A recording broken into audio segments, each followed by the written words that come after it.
నామంలో అందరికీ శుభములు. దేవుడు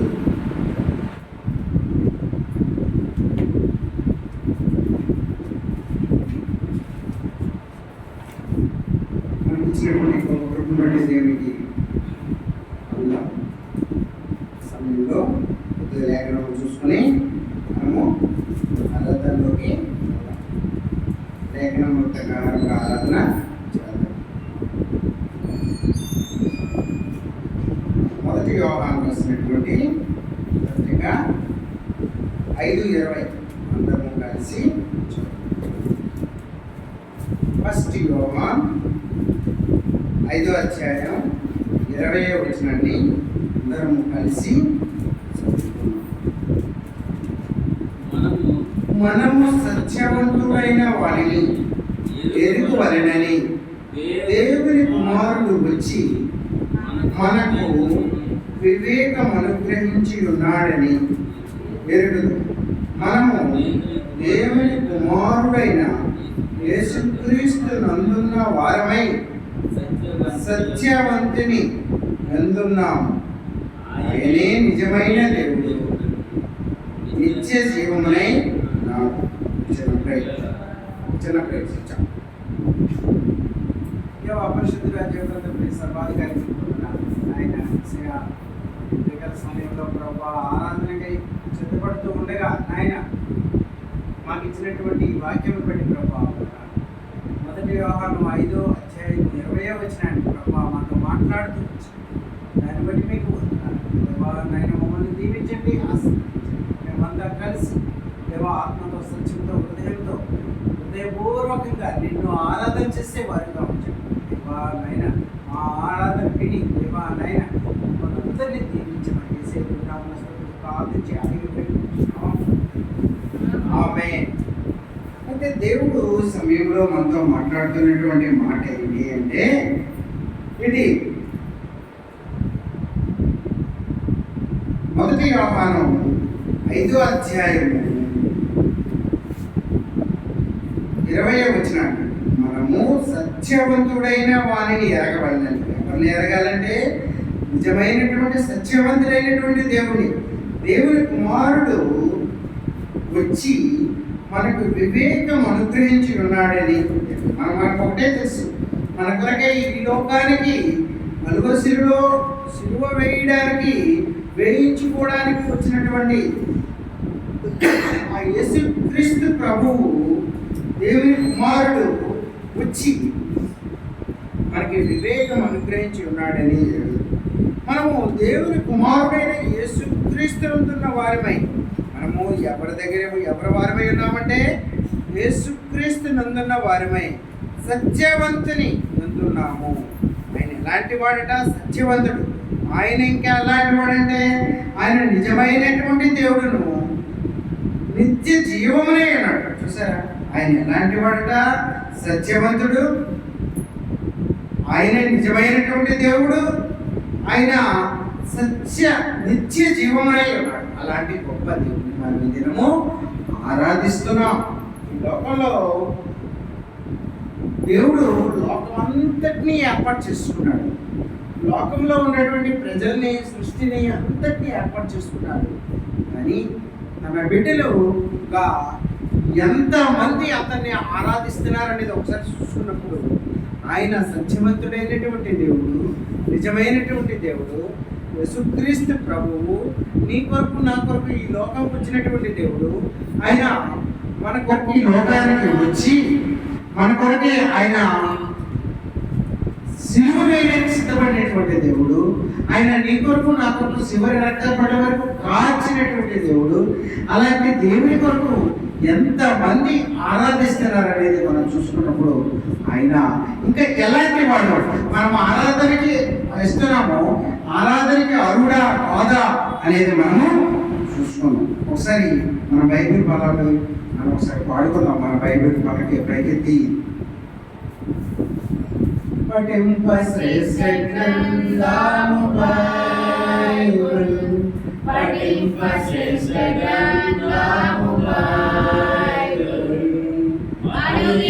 పఠించిన ప్రేమతో నడుపును ఓపటి శ్రేష్ఠ గ్రంథము Bible. The best book to read is the Bible.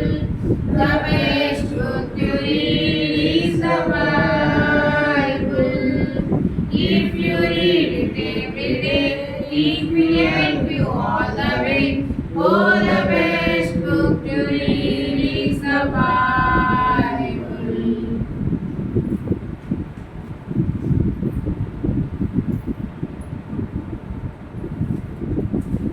అలాంటి గొప్ప దేవుడిని మనము ఆరాధించబద్ధులమై ఉన్నాం. ఇంకా ఆయన ఎలాంటి వాడు చూద్దాం. ప్రకటన గ్రంథంలో 1వ అధ్యాయము 8వ వచనాన్ని అందరము చదువుకున్నాము. ఆయన ఇంక ఎలాంటి వాడంట? అల్ఫాయు ఒమేగాయు నేనే, వర్తమాన భూత భవిష్యత్తు కాలములలో ఉండువాడెను నేనే అని సర్వాధికారియు దేవుడు ప్రభు సెలవిచ్చుచున్నాడు. ఆయన సర్వాధికారి. ఈ దేవుడైనటువంటి ప్రభు మనకి ఏం సెలవిస్తున్నాడంటే అల్ఫాయు ఒమేగాయు నేనే, అంటే సర్వము నేనే, వర్తమాన భూత భవిష్యత్తు కాలంలో ఉండేవాడిని కూడా నేనే. అంటే వర్తమాన కాలం, భూతకాలం, భవిష్యత్ కాలం. వర్తమాన కాలం అంటే ఇప్పుడు అయిపోయిన కాలం, వర్తమాన భూత భవిష్యత్. అయిపోయిన కాలాన్ని భూతకాలం అంటారు, ఇప్పుడు జరుగుతున్న కాలాన్ని వర్తమాన కాలం అంటారు, ఇంకా జరగబోయేటువంటి కాలాన్ని భవిష్యత్తు కాలం అని అంటారు. అంటే ఈ 3 కాలాల్లో ఏకరీతిగా ఉన్నటువంటి దేవుడు ఎవరు అంటే మన దేవుడే, యేసయ్య. ఆ గొప్ప దేవుడు నిన్న నేడు రేపు ఏకరీతిగా ఉన్నటువంటి దేవుడు. నిన్న అంటే గడిచిపోయిన కాలం, నేడు అంటే ఈ దినము, రేపు అంటే జరగబోయేటువంటి కాలం. అంటే వర్తమాన భూత భవిష్యత్తు కాలాల్లో ఒకే రీతిగా ఉన్నటువంటి దేవుడు. కానీ మనము ఎలాంటి వాళ్ళం అంటే మన పరిస్థితి, మనము డబ్బులు ఉంటే ఒకలాగా ఉంటాం, డబ్బులు లేకపోతే వేరేలాగా ఉన్నటువంటి జీవితాలు. మనము మన ఆర్థిక పరిస్థితిని బట్టి మన జీవితం ఉంటుంది. కొన్నిసార్లు మన మనసు నిలకడగా ఉండదు, స్థిరంగా ఉండదు. మనం ఎలా ఉంటామో మనకే తెలియదు. అలాంటి జీవితాలు మనకి. కానీ దేవుడు నిన్న నేడు రేపు ఏకరీతిగా ఒకే స్వభావం కలిగి ఒకే రకం కలిగినటువంటి దేవుడు. అలాంటి గొప్ప దేవుడిని మనము ఈ దినము ఆరాధిస్తున్నాం.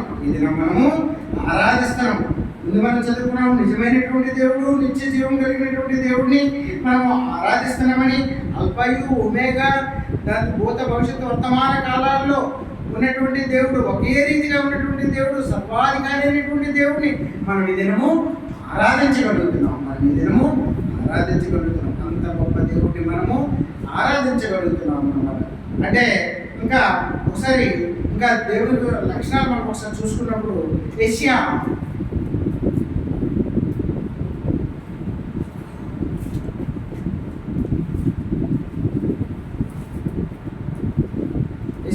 12వ అధ్యాయం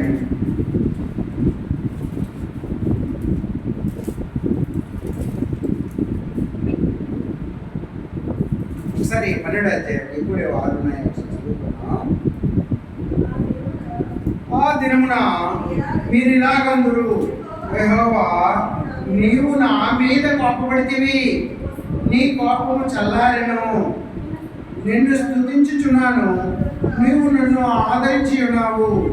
ఇదిగో నా రక్షణకు కారణముదగు దేవుడు, నేను భయపడక ఆయనను నమ్ముకొనుచున్నాను.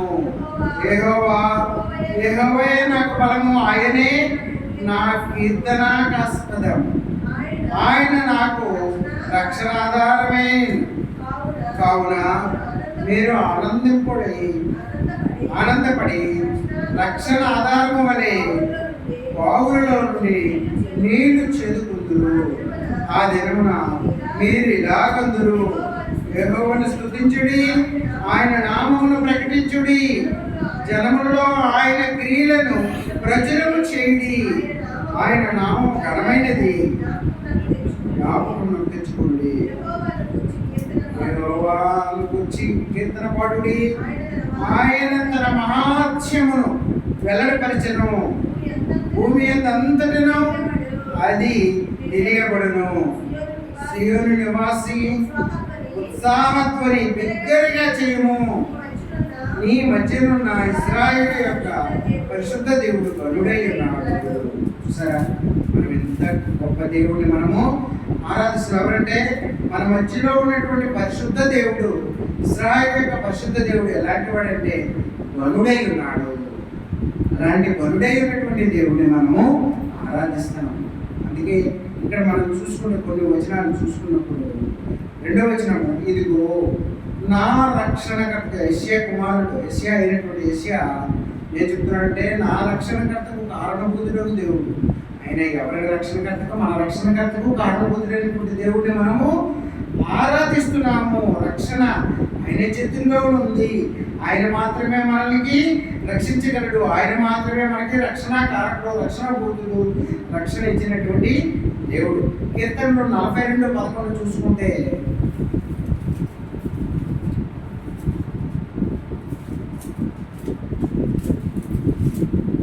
మనకి రక్షణ ఇచ్చినటువంటి దేవుడు.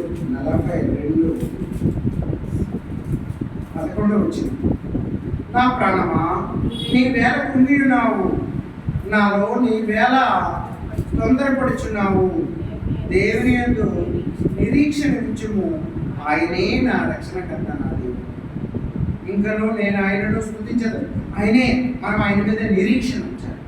నిరీక్షణ కలిగి ఉంచినప్పుడు ఆయన మనకి రక్షణ అంటే ఆ పదములో ఉంది రక్షణకర్త, రక్షించినటువంటి దేవుడు. అంటే మనము పరలోక వారసులం, మనం దేవుని బిడ్డలు. కానీ మనము నరకానికి వెళ్ళిపోకుండా మనల్ని రక్షించినటువంటి దేవుడు, నరకానికి వెళ్ళిపోకుండా మనల్ని రక్షించినటువంటి దేవుడు. కాబట్టి మన రక్షణకర్త అయినటువంటి దేవుడు, అలాంటి దేవుడిని మనం ఆరాధిస్తున్నాం. ప్రభువా, ఆ దినము నీవు నాకు నీ సువార్త అందించకపోయి ఉంటే ఈ దినం నా జీవితం ఏమైపోయిందో నాకే తెలియదు. ఆ రోజు మనము దేవుని యొక్క సువార్త విన్నాము కాబట్టి, దేవుని యొక్క నామాన్ని తెలుసుకున్నాం కాబట్టి, దేవుని యొక్క గొప్పతనం తెలుసుకున్నాం కాబట్టి, ఆ నిజమైనటువంటి దేవుణ్ణి ఈ దినము మనము హృదయపూర్వకంగా ఆరాధించగలుగుతాం. ఎవరో చెప్తే దేవుని కోసం తెలుసుకోవడం కాదు. మనం మనము నిజమైనటువంటి దేవుడిని ఎరిగి లేఖనమును చదివి ఆ లేఖనముల ప్రకారముగా మనము ఆ లేఖనములను బట్టి మనము అర్థం చేసుకొని ఆ ప్రకారం హృదయపూర్వకంగా ఆయన మనము ఆరాధిస్తున్నాం. అంటే మనము నరకానికి వారసమైపోయినటువంటి మన లైఫ్ని, మన జీవితాన్ని దేవుడు మన పాపాలని ఒకటి అంటే నీ కొరకు నా కొరకు కలువరిశిలలో సిలువ వేయబడి, నీ కొరకు నా కొరకు ప్రాణం పెట్టి, నీ కొరకు నా కొరకు రక్తం కాచి, ఆ రక్తంలో ఏనాడైతే మనం కడగబడ్డామో, ప్రభువా నా ప్రతి పాపాన్ని కడుగు అని మనం ఆయన దగ్గర ఒప్పుకున్నామో, ఏంటి ఆయన నమ్మదగిన వాడు, నీతిమంతుడు కాబట్టి మన ప్రతి పాపాన్ని కడిగి మన పవిత్రంగా చేసినటువంటి ఆ దేవుడిని మనం ఈ దినము ఆత్మతో, సత్యంతో, హృదయంతో ఆరాధించడం అది ఎంత గొప్ప భాగ్యం అండి. చాలా మందికి లేనటువంటి ఆ గొప్ప భాగ్యాన్ని దేవుడు నీకు నాకు ఇచ్చాడు. దేవుడు ఆదరించాడు. ఎందుకంటే అది దేవుని కృప. చాలా మంది లోకంలో డబ్బున్న వాళ్ళు ఉన్నారు, బరులు ఉన్నారు, గొప్ప గొప్ప పెద్ద ధనవంతులు ఉన్నారు. వాళ్ళకి లేనటువంటి భాగ్యాన్ని ఈ దినము నీకు నాకు ఈ దేవుడు ఇచ్చినటువంటి ఆ గొప్ప భాగ్యం బట్టి ఆయన హృదయపూర్వకంగా మనం ఆరాధించాలి. చాలా మందికి లేదు, ఇంటిలో ఉంటున్నారు, వాళ్ళు హ్యాపీగా పెద్ద పెద్ద గృహాల్లో, పెద్ద పెద్ద భవనాల కంటే దాంట్లో ఉంటున్నారు, కానీ ఆరాధించే భాగ్యం వాళ్ళకి లేదే. దేవుని దగ్గర నిత్యం ఉన్నటువంటి దేవదూతలకి వాటికి కూడా ఆరాధించే భాగ్యం లేదండి. కానీ నీకు నాకు దేవుడు ఆ భాగ్యాన్ని ఇచ్చాడు. దాన్ని బట్టి అతనికి హృదయపూర్వకంగా మనము ఆరాధించాలి. ఎందుకంటే ఆయన దగ్గర నిత్యము తన రెక్కలతో ఎదుర్కొంటూ, తన కాళ్ళు చేతులతో, తన ముఖాన్ని తన కళ్ళును మూసుకుంటూ ఏంటి పరిశుద్ధుడు పరిశుద్ధుడు అని ఎదుగుతున్నటువంటి ఆ దేవదూతలకు లేనటువంటి ఆ గొప్ప భాగ్యాన్ని నీకు నాకు నేర్పించాడు, ఆరాధించే భాగ్యాన్ని. దాన్ని బట్టి మనము దేవుడిని హృదయపూర్వకంగా మనము ఆరాధించాలి. ఆరాధనకు ఆయన అరువుడు, పూజ్యుడు, ఆయన అలాంటి గొప్ప దేవుడు, సృష్టికర్త అయినటువంటి దేవుడిని మనము ఆరాధించగలుగుతాం. పూర్వకంగా మన హృదయ అంతరంగాల నుండి, మన హృదయ లోతుల నుండి ఆయన్ని స్తుతిస్తూ, ఆరాధిస్తూ, గణపరుస్తూ, ఆయన మహింపరిచేవారుగా మనం ఇద్దరము మందిరంలో కూర్చున్నాం. ప్రపంచంలో ఎంతో మంది ఆరాధించేవారు ఉంటారు, అందులో మనం కూడా ఒక భాగం. ఏంటి, ఆయన నీ కొరకు నా కొరకు ప్రాణం పెట్టినటువంటి దేవుడు. కాబట్టి ఇంకా ఆయన ఇంకా ఎలా ప్రాణం పెట్టాడో ఒకసారి చూసుకుందాం. ఎఫ్సీకి రాసినటువంటి పత్రిక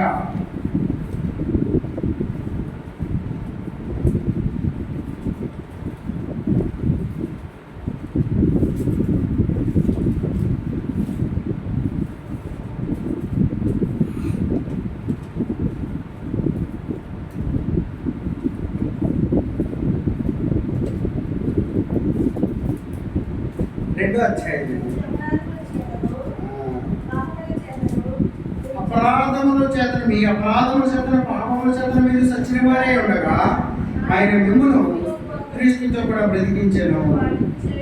మీరు వాటిని చేయించు వాయుమండల సంబంధమైన అధిపతిని, అనగా అవిధేయులైన వారిని ఇప్పుడు ప్రేరేపించు శక్తికి అధిపతిని అనుసరించి ఈ ప్రపంచ ధర్మం చెప్పున మునుపు నడుచుకుంటది. వారితో కలిసి మనం అందరము శరీరము యొక్కయు మనస్సు యొక్కయు కోరికలను నెరవేర్చుకొనుచు మన శరీర ఆశలను అనుసరించి మునుపు ప్రవర్తించుచు నడుచుకొని వారి వలె స్వభావసిద్ధముగా దైవోగ్రతకు పాత్రులమై ఉంటిమి. అయినా దేవుడు కరుణ సంపన్నుడై ఉండి మనము మన అపరాధముల చేత సచ్చిన వారమై ఉన్నప్పుడు సైతము మన ఎడల చూపిన తన మహా ప్రేమ చేత మనలను క్రీస్తుతో కూడా బ్రతికించను. కృప చేత మీరు రక్షింపబడి ఉన్నారు. క్రీస్తు యేసునందు ఆయన మనకు చేసిన ఉపకారము ద్వారా అత్యధికమైన తన కృప మహదైశ్వర్యమును రాబో యుగములో కనబరుచుకుందాము. క్రీస్తు యేసునందు ఆయనతో కూడా లేపి పరలోకమందు మనతో కూడా కూర్చోబెట్టిన చాలు. చూసారా ఎంత కృప అంటే మనకి గ్యారంటీ ఇచ్చాడు. ఆయన ఎలాంటి వాడంటే మనము మన అపరాధముల చేత పాపముల చేత సచ్చిన వారమై ఉన్నప్పుడు ఏంటి ఆయన మనల్ని క్రీస్తుతో కూడా బ్రతికించాలని. ముందు మన జీవితం ఎలా ఉంది అంటే చెప్తున్నాడు, మీరు వాటిని చేసి ఈ వాయుమండల సంబంధమైనటువంటి అధిపతి అనగా శాతాను అపవాది ఊపిలో పడినటువంటి వాళ్ళం. అలాంటి అంటే మనం ఇంకా ఎలాంటి జీవితం అంటే ఏంటి, వాటితో కలిసి మనమందరము శరీరం యొక్క మనస్సు యొక్క కోరికలను నెరవేర్చుకున్న వారమై ఉన్నాం. ఏంటి, శరీర ఆశలు నేత్రాశతో ఉన్నటువంటి జీవితాలు మనవి. ఏదైనా అందమైన చూస్తే అది కావాలనుకున్నటువంటి ఆశ, అలాంటి జీవితాలు. ఏంటి, డబ్బులు చూస్తే ఆ డబ్బులు పొందుకోవాలని, ఆ డబ్బు మనకేక రావాలని, వీటి స్వార్థ బుద్ధితో కలిగినటువంటి జీవితం. ఈర్ష్య, ద్వేషము, ఒకరు బాగుంటే చూడలేనటువంటి ద్వేషం అంది. ఈర్ష్య కలిగినటువంటి జీవితాలు. ఆడు బాగున్నాడు, ఆడు బాగుపడిపోతున్నాడు, నేను ఏం చేసి వాడిని బాగుపడకుండా చేయాలని, అలాంటి ఈర్ష్య కలిగినటువంటి జీవితాలు ఒకప్పుడు ఉన్నటువంటి మన జీవితాలు. కానీ దేవుడు కరుణా సంపన్నుడు, నీ కొరకు నా కొరకు ప్రాణం పెట్టినటువంటి దేవుడు. ఆయన ఏం జరిగిందంటే మనకు అంటే ఆ ఉగ్రత అనేది మన మీదకి వచ్చింది. ఏంటి, స్వభావ సిద్ధంగా దైవోగ్రతకు పాత్రులమై ఉంటుంది. నిజంగా మనము దైవ ఉగ్రతకు, దేవుని కోపానికి పాత్రులమైనటువంటి వాడు. దేవునికి మామూలు మనిషికి కోపం వస్తే మనం తట్టుకోలేము, అది ఎదురు నిలబడలేము. నీ ముఖం చూడడం పో అంటే మనం ఎంతో బాధపడతాం. అలాంటిది మనల్ని పుట్టించినటువంటి ఆ దేవుని, ఆ దైవాన్ని ఆయన కోపం వస్తే మనం తట్టుకోగలమా? అసలు మనం భూమి మీద బ్రతకగలమా? అలాంటి దేవునికి ఉగ్రత తెప్పించినటువంటి పనులు చేసినటువంటి జీవితాలు మనవి. ఒకప్పుడు జీవితం ఉంది.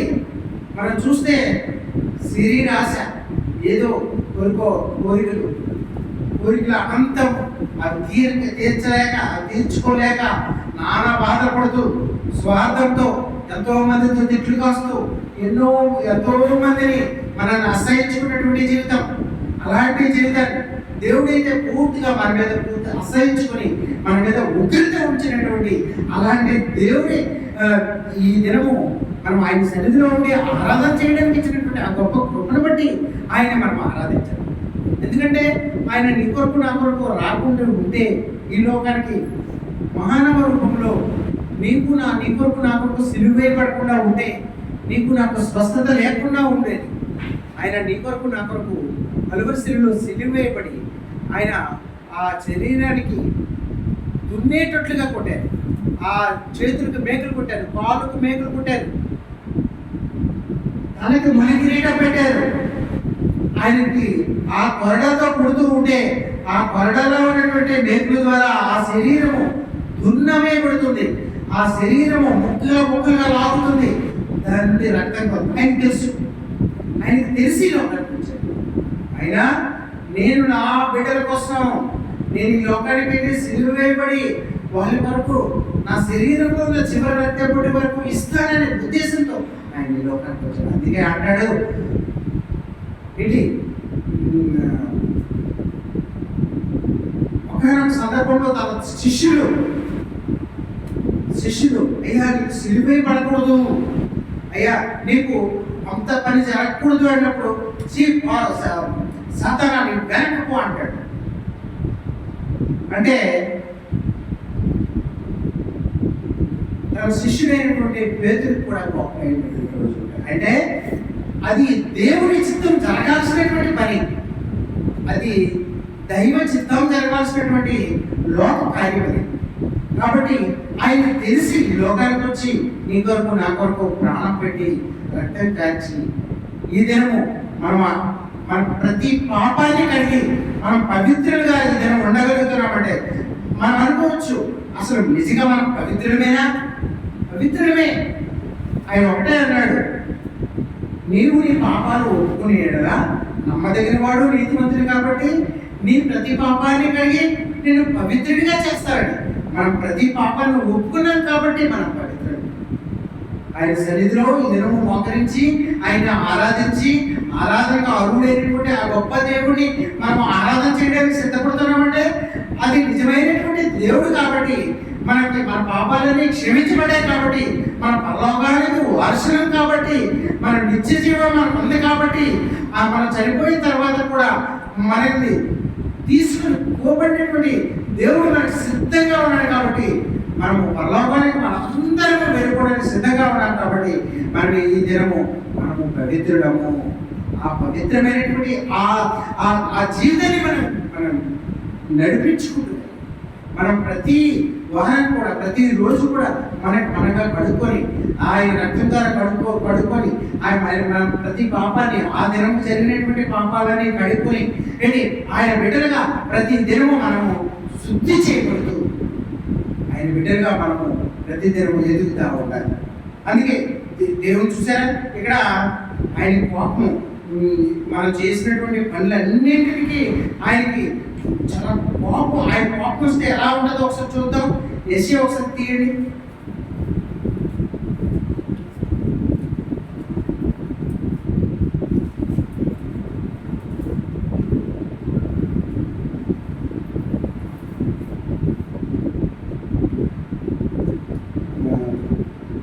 అధ్యాయము 11వ వచనం. లోకుల చెడుతనమును బట్టి దుష్టుల దోషమును బట్టి నేను వారిని శిక్షింపబోచున్నాను. ఆయన కోపం వస్తే మనం ఏం పట్టుకోవాలి? మనం ఎప్పుడు పూర్తిగా మసైపోయేవాళ్ళం. కానీ ఆయన కోపం మన మీద ఎప్పుడు కూడా తెచ్చుకోడు. ఆ లోకుల తాలూకా వాళ్ళ తాలూకా చెడుతనమును బట్టి దుష్టుల దోషమును బట్టి నేను వారిని శిక్షింపబోచున్నాను. చూడండి 6వ వచనము. యెహోవా దినము వచ్చుచున్నది, ఘోషించుడి, అది ఆ ప్రళయము వలె సర్వశక్తులకు దేవుని యొద్ద నుండి వచ్చును. 8వ వచనం. ఆ దినం మనకు ఎలా ఉంటుందట?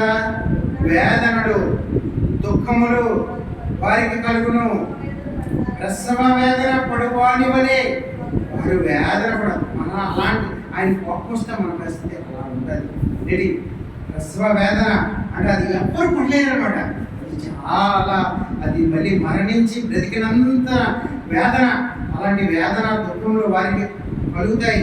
ప్రసవ వేదన అలాంటి ఆయన కోపం వస్తే మనం తట్టుకోలేము, మనం ఎవ్వరూ కూడా తట్టుకోలేము అనమాట.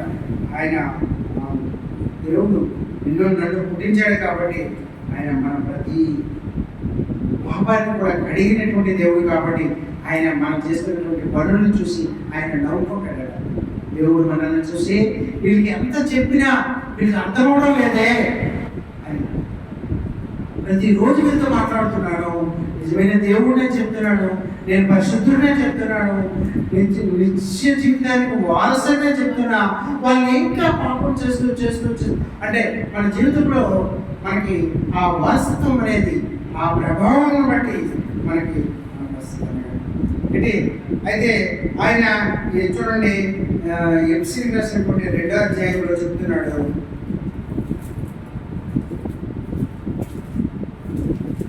ఇన్ని అయినప్పటికీ ఆయనేంటి ఆయనను 4వ వచనం చూస్తుంది. 2వ అధ్యాయం 4వ వచనం, ఆయనను దేవుడు కరుణా సంపన్నుడై ఉండి మనము మన అపరాధముల చేత సచ్చిన వారమై ఉండినప్పుడు సైతం మన ఎడ చూపిన ఆ మహా ప్రేమ చేత మనలను క్రీస్తుతో కూడా బ్రతికించిన గొప్ప చేత మీరు రక్షింపబడినారు.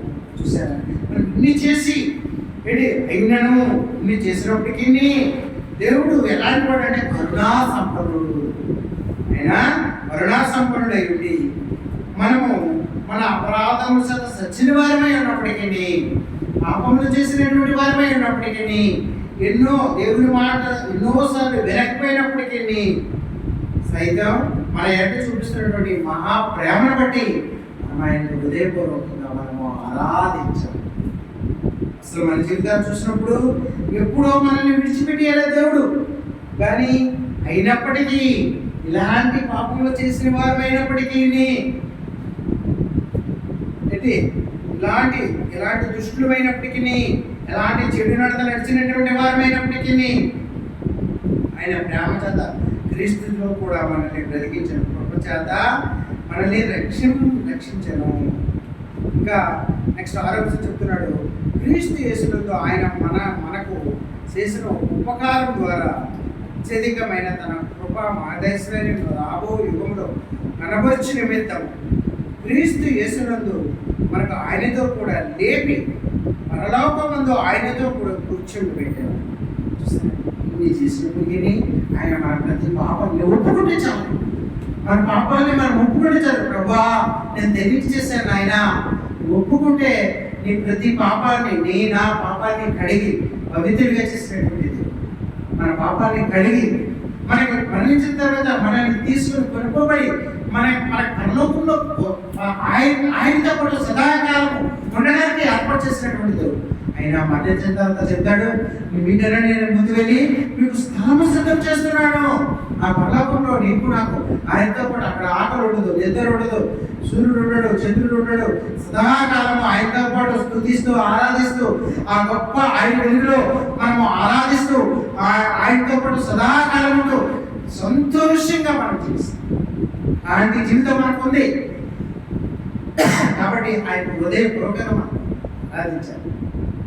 మరి పాపం చేసిన పరిస్థితి ఏంటంటే వాళ్ళు నరకానికి వారసుల వాళ్ళు ఏంటి అగ్నిలో వేయబడతారు, రంపంతో కోయబడతారు. వాళ్ళకి ఉన్నటువంటి శిక్ష సామాన్యమైనటువంటి శిక్ష కాదు. వాళ్ళు అరుపులు కేకలు, వాళ్ళకి ఏంటి అగ్ని ఆరదు, పురుగు చావదు, నిత్యం వాళ్ళ కేకలు వేస్తూ వేస్తూ వేస్తూ వాళ్ళ జీవితం అంతా అలాగే నిత్యం ఉంటుంది. మనకి చాలా మంది చెప్తారు, మళ్ళీ నేను ఏ కడుపులో పడతాను, మళ్ళీ నేను ఎక్కడ పడతాను, అది ఏం జరగదు. మనకి ఒకసారి మనకి జన్మ ఉంది, ఆ జన్మే ఈ మానవ జన్మ. ఈ మానవ జన్మలో మనం మనుషులుగా ఉన్నాం కాబట్టి దేవుడు ఏర్పాటు చేసుకున్నాడు కాబట్టి మనం ఆయనకు వారసులుగా ఉండి సదాకాలం ఆయనతో పాటు ఆ పరలోకంలో వారసులుగా ఉంటూ ఆయన్ని స్తుతిస్తూ ఆయన ఆరాధిస్తూ ఆయన కొరకు అలాగే జీవిస్తూ హ్యాపీగా జీవించాల్సింది. మనం ఈ నరకానికి వారసులు మనకి కాదు. ఎవరైతే దేవుడిని నమ్ముకుంటారో, ఎవరైతే దేవుడిని తెలుసుకుంటారో, ఎవరైతే యేసుప్రభుని తెలుసుకుంటారో వారు మాత్రమే పరలోకానికి వారసులు. వారికి మాత్రమే నిత్య జీవం. మిగతా వాళ్ళకి ఎవ్వరికి నిత్య జీవం అనేది ఉండదు. అలాంటి నిత్య జీవం ఇచ్చినటువంటి గొప్ప దేవుడు మనము ఆరాధించాలి. ఎందుకంటే మనం అయినప్పటికీ, మనం ఎలాంటి వారమైనప్పటికీ, పాపంలో మునిగిన వారమైనప్పటికీ, పాపం చేసిన వారైనప్పటికీ, ఆయన 10 సార్లు గద్దించిన వినకుండా అలా చెడులు నడుచుకుంటున్నటువంటి వారమైనప్పటికీ ఆయన మనల్ని విడిచిపెట్టలేదు. ఆయన నీ కొరకు నా కొరకు ప్రాణం పెట్టినటువంటి దేవుడు, ఆ గొప్ప దేవుడిని హృదయపూర్వకంగా మనం ఆరాధించాలి.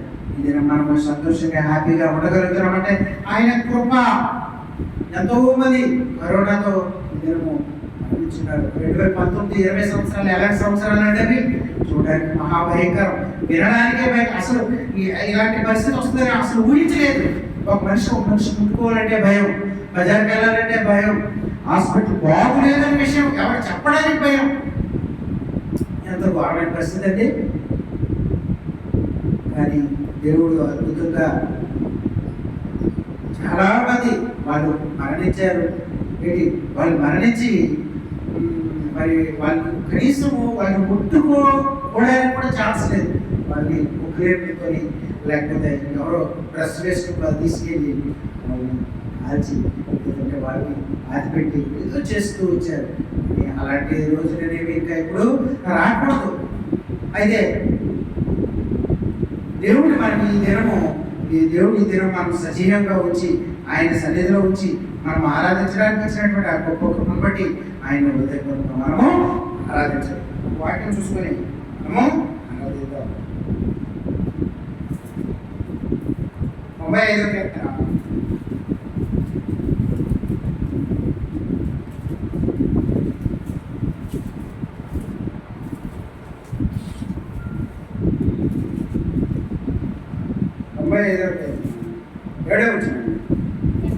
రండి నమస్కారం చేసి సాగిపడదాము.